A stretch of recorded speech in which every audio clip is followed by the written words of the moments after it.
E olha, começa essa edição de Agricultura BR, falando a respeito de mercado de milho, de soja. Nós vamos falar um pouco a respeito da questão interna no Brasil, que tem toda a influência do que vem ocorrendo fora, principalmente os fatores climáticos nos Estados Unidos, que não são muito positivos neste momento e que ajudaram bastante o mercado de soja e milho em Chicago na última semana. Para falar a respeito deste assunto, nós vamos conversar agora ao vivo pela internet com Ronaldo Fernandes, da Royal Rural, que participa desta edição de Agricultura BR. Ronaldo, obrigado pela sua participação.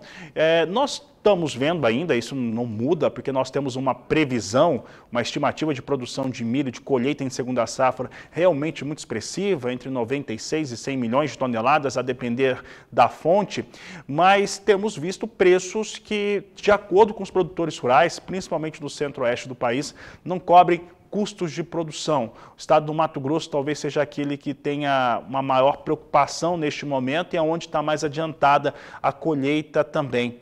Quais são as possibilidades hoje que o mercado pode oferecer para o produtor que vai ter que vender esse milho em algum momento? Ronaldo, boa tarde, seja bem-vindo. Boa tarde, Fabiano, obrigado. Agora, nesse momento, quem está entrando para colher, as possibilidades ficam um pouco apertadas, porque lá atrás o produtor tinha as ferramentas de proteção. Quem fez o RED, ou até quem já vendeu o seco lá atrás, quando eu falo seco é sem fazer operação de bolsa, não está muito preocupado se vai cair, se vai subir, porque já garantiu ali, uma grande parte veio fechando os custos e foi fazendo as proteções de bolsa. Quem não fez, agora as ferramentas ficam um pouco mais escassas, as alternativas não são muitas. E a gente olhar para um histórico não muito longe, em 2019 a gente tinha preço na bolsa ali abaixo de 40. Não estou dizendo que vai voltar para esses níveis, mas eu estou dizendo que o mercado veio nos últimos 2 anos trabalhando com os preços acima da média, com valores que pressionaram o mercado consumidor, sobretudo ali o pessoal da carne, a falar de frango, veio os 2 anos muito, muito pressionado.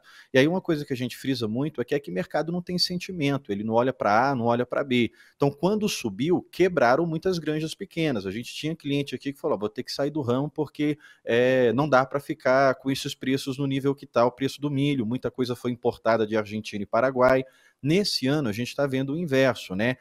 Pode tirar muito produtor, sobretudo aquele que tem um custo de arrendo ali muito alto, pode tirar o produtor da produção esse ano. O mercado ele não tem esse sentimento, ele não tem essa proteção, Fabiano. Está abaixo do custo, eu tenho que parar aqui. Uma ferramenta que poderia ser acionada seria a ferramenta do preço mínimo da Conab, quando a gente olha ali para o PEP ou para o PEPRO, mas a gente está vendo no cenário político pouco arranjo argumentativo ou pouco movimento nesse sentido. A gente não tem na lei orçamentária um espaço ali para bancar preço mínimo para milho ou para soja, sobretudo o milho que chegou nesse patamar de agora. Então, olhando para um futuro curto, falando agora de julho, o que nós vemos é muita pressão logística. A umidade agora nas últimas 2 semanas ficou muito retida, porque foi um clima mais frio, então a gente teve as umidades segurando ali mais altas. Quando essa umidade começa a baixar, que são as perspectivas agora para essa semana em diante, a gente tende a ter uma pressão logística muito grande. E aí você falou do movimento da soja. Nós estimamos aqui que cerca de 35% a 40% da soja que foi colhida esse ano ainda não está comercializada. É só você ligar para os armazéns. Não vou confiar na informação que o Ronaldo está passando, não. Liga para os armazéns e vê a quantidade de soja que ainda está esse ano e pergunta como é que estava no ano passado. Então a gente tem uma competição logística entre soja e milho, uma das maiores da história. Além disso, o açúcar também está com a demanda muito alta para os portos. Então a gente tem culturas concorrendo logisticamente, em armazenagem, e isso tende ainda a pressionar os preços agora com o início da colheita. A gente viu movimentos de alta. Mas olha só, olhando para a soja, você que é produtor, você viu melhor do que a gente aqui que essas altas de Chicago muitas vezes não foram repassadas nos preços finais aí para você na porta da fazenda, porque o prêmio está segurando. E quando a gente olha para os prêmios 2024, a gente já está falando de prêmio negativo perto de 100 cents o bushel.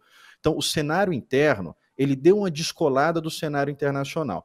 Isso falando da soja. Agora, por que o milho subiu? Porque o comprador esperou muito para a colheita, e aí o milho spot, aquele milho que a gente fala disponível, spot, ele sumiu.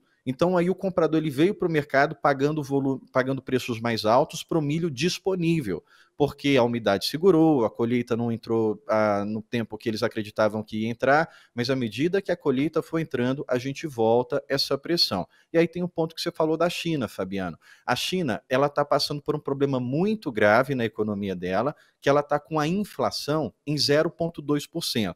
Inflação muito baixa é pior do que uma inflação alta, porque entra em deflação e a economia começa a encolher, dar retrocesso. Então a China lançou nessas últimas semanas planos para aumentar o seu consumo interno. Refletiu no petróleo, refletiu em todas as commodities. E aí a gente viu essa sequência de alta. Nós não acreditamos que isso tenha força para ser tendência, porque a China tem pouco tempo para fazer isso. Então ela está anunciando planos de retomada de crescimento, mas o mercado, essa semana mesmo, refletiu um pouco de queda no petróleo, já pensou, será que a China vai conseguir? Todos esses planos vão conseguir aumentar a demanda dela? O problema que ela está sofrendo agora por causa daquela política de Covid zero que eles adotaram lá atrás, fez a economia retrair. Então a retração da economia chinesa é um grande problema. As atitudes que a China tem tomado para poder não deixar ela retrair foi o que subiu o preço na semana passada, mas agora entra no radar de novo os números, os dados que ela vai soltar toda semana. E aí, como você colocou muito bem, sobretudo o clima. Esse final de semana teve chuva nos Estados Unidos quase que em todo o cinturão. Essa semana tende a ser uma semana mais seca, mas semana que vem tem chuva de novo. Esse é o El Niño. El Niño é isso, é a temperatura alta e as chuvas mais dispersas, mas as chuvas acontecem. E aí o mercado vai pontuar à medida que as chuvas se confirmam ou não. Muito bem. Ronaldo, e aí eu vou pegar e fazer uma pergunta que é voltada para a comercialização de soja no Brasil. Você falou a respeito das estimativas que vocês estão trabalhando em relação ao que falta de soja a ser comercializada no país. Se eu não estou enganado, o Departamento de Alfândegas da China trouxe um número que até maio fica em 42 milhões de toneladas, um pouco menos de 43 milhões que eles importaram. Então, teoricamente, a China ainda vai comprar muita soja nesse ano de 2023. E aí eu vou usar um argumento que serve para soja e serve para milho. Você falou há pouco que a gente não viu, né, e realmente na porteira a gente não está enxergando essas altas de Chicago vindo, pelo menos não com a fluência que se gostaria para os preços, a formação aqui no Brasil. Isso tem a ver com câmbio, evidentemente também, mas nós vimos soja principalmente recuperar muito preço e milho também. O que isso pode representar nas negociações com a soja, falando especificamente, que tem um cenário, eu ia falar um pouco melhor, mas é bem melhor neste momento do que o de milho? Olha, a oferta e a demanda ela é soberana, Fabiano. Para qualquer commodity, até um pleonasmo falar isso, né? O produtor sabe muito bem disso. Se você sobe a oferta, você vai baixar o preço de forma generalizada. A China, nós exportamos cerca de 15 milhões de toneladas em maio, só desses 15, 10 foi só para a China. Então a China veio com um apetite maior, ela tende a manter um grande apetite, só que ela não vai comprar isso 100% do Brasil. Nós temos alguns problemas climáticos. A gente está olhando para os Estados Unidos, que ora chove, ora não chove, o mercado reage de uma forma muito sensível. A Europa, ela também está na mesma situação. Tem a Ucrânia ali e a Europa, junto com a Ucrânia, que tem o risco da umidade do solo perder um pouco durante essa semana. No entanto, a China ela vai balancear qual que é o melhor fornecedor. Eu brinco que o mercado não tem sentimento e o chinês também não. Ele compra do maior inimigo dele se o preço for mais atrativo. Então, o quadro de oferta e demanda aponta para nós que daqui a alguns meses vai vir a colheita americana, independente do volume que ela seja. Vamos falar que eles não vão produzir lá os 122 milhões, vai cortar, vai para 116. Se os Estados Unidos produzem dentro da média, não seja uma quebra significativa, ou mesmo que tenha uma pontual quebra, a China ela vai comparar onde que está mais barato. Então, nesse momento, o nosso dólar está depreciando, a gente tinha previsão de juros cair em outubro, agora a gente já fala em juros cair em agosto, mas mesmo que a nossa taxa caia, o Brasil ainda é um ponto de atração muito forte para dinheiro internacional. Por quê? Acho que a gente já até falou disso aqui numa outra conversa. Você tem juros mais baratos em outros países, você pega dinheiro emprestado na Europa, no Japão e bota para render onde o juros está mais caro, que é o caso do Brasil. A gente só está atrás da Argentina. O Brasil é o juros mais alto do mundo se você tirar a Argentina, que está com mais de 96% de taxa de juros. Então tira a Argentina, que não dá para competir com ela, que é uma situação muito mais mais sensível, né?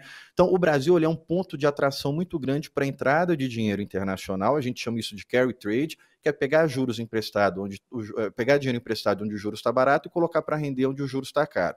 Então, o dólar ele tem esse viés depreciativo. E isso acaba tirando a gente um pouco da competitividade também, né? Então, a China, ela vai vir com apetite. Aí eu vou dar uma data aqui, mas sem medo de eu ficar carimbado, porque eu não estou colocando essa data como limite, mas é uma data de atenção. Até por volta do dia 10 de julho, sai o próximo dado de inflação da China. Esse dado vai mover as políticas internas chinesas. Se eles nós vamos ter que aumentar a compra, não, nós vamos ter que reduzir aqui. Até lá, o que nós acreditamos que permanece uma pressão de alta para Chicago. Mas esse é um ponto que a gente tem que dividir bem. Pressão de alta para Chicago. Mercado interno não tem repassado.